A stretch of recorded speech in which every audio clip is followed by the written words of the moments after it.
You've been told to just believe in yourself. And honestly, that advice is almost insulting. Because if you could just decide to feel confident, you would have done it already. What if the problem isn't you? What if the way we've been taught to think about confidence is fundamentally broken? There was a man, a close friend and colleague of Freud, who quietly built one of the most powerful psychological frameworks ever created. His name was Alfred Adler, and unlike most theorists of his time, he wasn't interested in your past traumas or your unconscious desires. He looked at something far more practical. He looked at how you move through the world. And what he found changes everything about how we understand confidence. Stay with me, because the third secret is the one most people never reach, and it might be the most important thing you hear today. Let's start at the beginning. Adler believed that every single human being is born with a feeling of inferiority. Not some of us, all of us. The infant who cannot feed itself, cannot walk, cannot communicate. This helplessness leaves a mark. A deep, quiet sense that we are not enough. That the world is bigger than us. Now, here's what's fascinating. Adler didn't see this as a problem to fix. He saw it as the engine of all human growth. Every skill you've ever learned, every goal you've ever chased, every relationship you've ever built, it all begins with that original ache to feel more capable, more connected, more whole. The issue isn't that you feel inferior sometimes. The issue is what you've been taught to do with that feeling. Most of us were taught, without anyone ever saying it out loud, that confidence is something you earn by proving yourself. Get the grade, get the promotion, get the approval, get the body, and then you'll feel worthy. Confidence becomes a trophy you chase. And the cruelest part, even when you catch it, it doesn't stay, because it was never yours to begin with. It belonged to the result, not to you. Adler saw this clearly, and he offered something different, something quieter, but so much more solid. Secret number 1, stop living for approval and start living from values. Adler called it the courage to be disliked, not the desire to be disliked. Please don't misread that. But the willingness to live according to what you actually believe, even when others disagree. Here's a simple example. Imagine you're in a meeting. Someone says something you know is wrong. You feel the pull? Say nothing. Nod along, keep the peace. That moment, that small surrender, costs you something.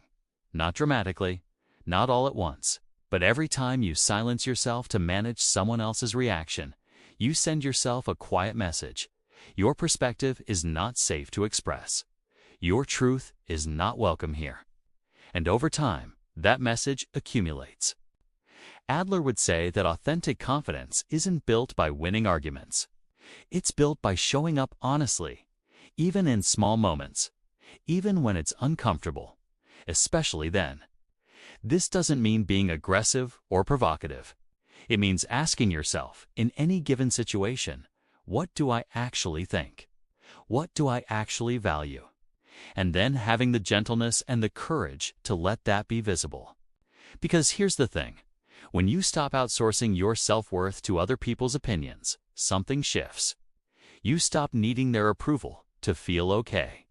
And paradoxically, you become more genuinely likable. People can sense when someone is real. Now, this leads directly into the second secret. And this one is perhaps the most counterintuitive. Secret number 2, contribution, not comparison. We live in a culture obsessed with comparison. Social media has turned it into a sport. And Adler, writing nearly 100 years before any of this existed, already understood exactly why it destroys us. He wrote that comparison puts us on a vertical scale, always measuring ourselves as above or below. And on a vertical scale, there is no peace.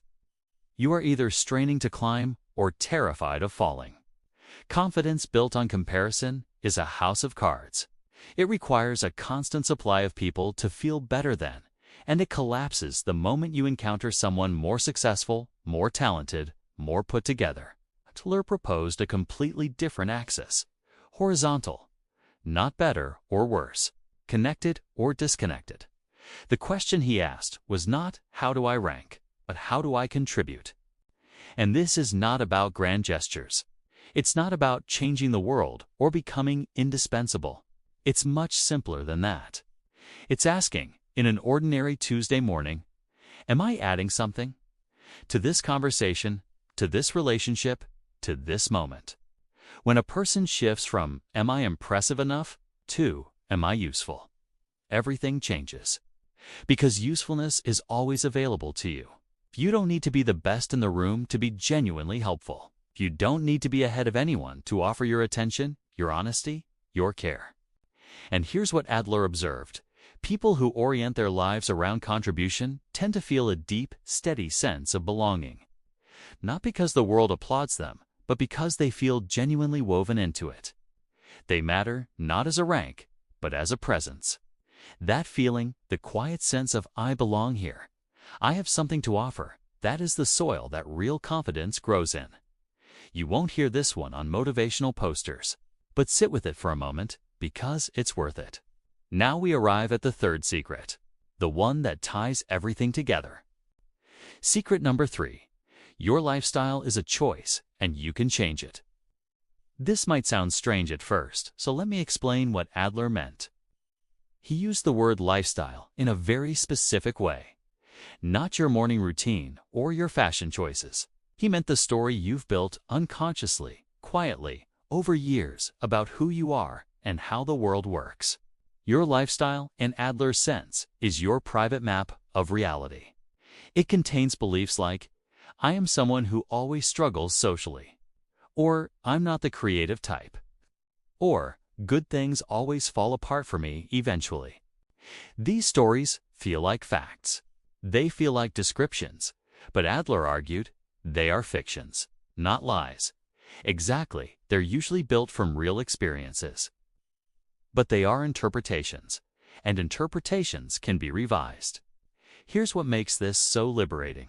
It means that the confident person isn't someone who had a charmed childhood or who was born with some gift you lack. The confident person is simply someone who has, consciously or not, built a story about themselves that supports movement rather than retreat. Adler was very clear. You are not the victim of your history. You are the author of your narrative.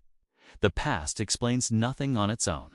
What matters is the meaning you've assigned to it and whether you're willing to assign a new one. This isn't toxic positivity. It isn't pretending that difficult things didn't happen. It's something far more honest. It's looking at the story you've been carrying and asking, does this still serve me? Is this the most useful way to understand what happened? And what story would let me move forward with more freedom? One small practice Adler's followers developed from this is something called acting as if. Not pretending, not performing, but genuinely asking. If I were already the person I want to become, how would I act right now in this specific situation? And then, as an experiment, doing that. Not because it will feel natural immediately, but because identity often follows behavior, not the other way around.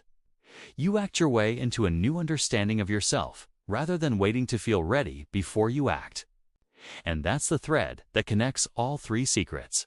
Stop performing for approval, live from values. Stop competing on a vertical scale, contribute horizontally. And stop waiting for your past to release you. Rewrite the story deliberately, one small act at a time. Adler's vision of confidence was never about becoming louder or more dominant or endlessly optimistic. It was about something quieter and more durable. It was about feeling genuinely at home in your own life, at home in your own skin, present enough to offer something real, free enough to disagree, grounded enough not to need the world's constant reassurance. That kind of confidence doesn't arrive all at once. It's built the way anything real is built, slowly, through small, honest choices, repeated over time. And the fact that you're here, thinking about this, asking these questions, that already says something about you. It says you're not waiting for someone to hand you a life. You're building one. That's exactly where it starts. If this resonated with you, share it with someone who might need it. Don't forget to like and subscribe there's plenty more where this came from. See you soon for more content.